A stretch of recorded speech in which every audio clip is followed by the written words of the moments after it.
What's up, everybody? It's the Rogue in Disguise North American community contributor for World of Warships Blitz. And if this is your first time here, I've been here for a while, make sure you hit that like button, hit that subscribe, and turn that bell to all to catch all that we do for World of Warships Blitz. Oh, but yes, and today we are playing the Wujing. Oh, but yes.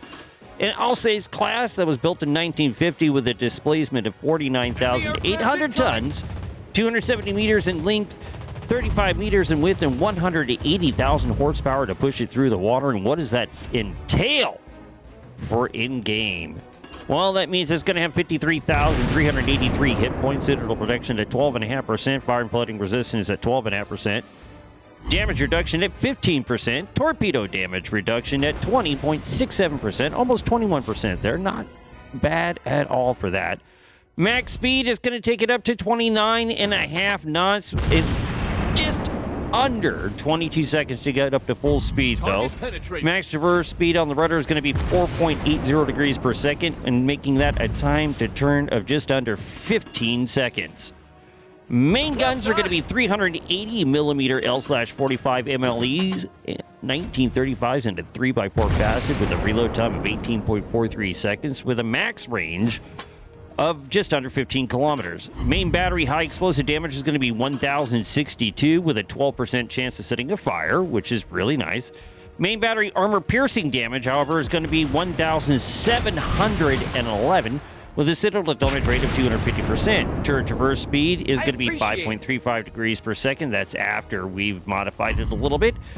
Secondary guns are going to be 152 millimeter L/55 MLEs in were built in 1930 in a 3x3 facet with a reload time of just 9 seconds. Max range of just under 7 kilometers is 6.56 kilometers. Secondary battery high explosive damage is going to be 460 with a 3% chance of setting a fire. Citadel damage rate of 150%. Turret traverse speed of 12 degrees per second. Secondary guns that are going to be automatic, they're going to be 100 millimeter L/45 MLEs built in 1945 in a 12x2 facet with a reload time of 6 seconds with a max range of 4.14 kilometers. Secondary battery auto high explosive damage is going to be 212 with a 1% chance of setting a fire. Your anti-aircraft armament is going to be with your large caliber AE damage of being 350 with a large caliber AE range of 3.78 kilometers. Small caliber AE damage of 194 at 1.80 kilometers. Surface detection, we got it just under 11 kilometers at 10.75. You can still drop the surface concealment on there, or the 3%, but all that, it will only take it down to 10.75 kilometers, and it's all right. You got about a 3 kilometer buffer when you discharge the weapons, which isn't too bad. In this battle here, you're seeing here, we're doing pretty good. We've done one Citadel strike. We're working on the Minnesota. As you can see, we've already done almost 36,000 damage nicely. Here we're launching another large salvo, and we're going to talk about the historical camouflage as we sunk that ship. The historical camouflage is going to increase your ship hit points by 4%, your main battery firing range by 4%, your maximum main battery shell dispersion decreased by 4%. Your torpedo damage reduction will be increased by 6%. Your XP and silver bonuses will also be increased by 50%. Be advised you'll have 2 battle honor missions to complete, as the first one is that you'll need to play 10 battles in order to achieve the first one, receiving a nice little chunk of change and a couple of super boosters, totaling a 4. Your second battle honors mission is you're going to unleash the war machine and cause 90,000 hit points of damage in one single battle. As far as the ship skills are concerned, you're going to have engine accelerator number 2, which we just used here in this battle, and you're also going to get fuel smoke 1. So it's a fuel smoke screen for the duration of 9 seconds, and the fuel smoke is active for 3 seconds with a 1-minute cooldown. When you're moving, that time is decreased, so just to let you know. As we know, is that the ship's specialty is auto secondary guns, and we sunk another ship in this one. Oh, but yes, and then we're going to be gearing down on that Kagero here as we continue on.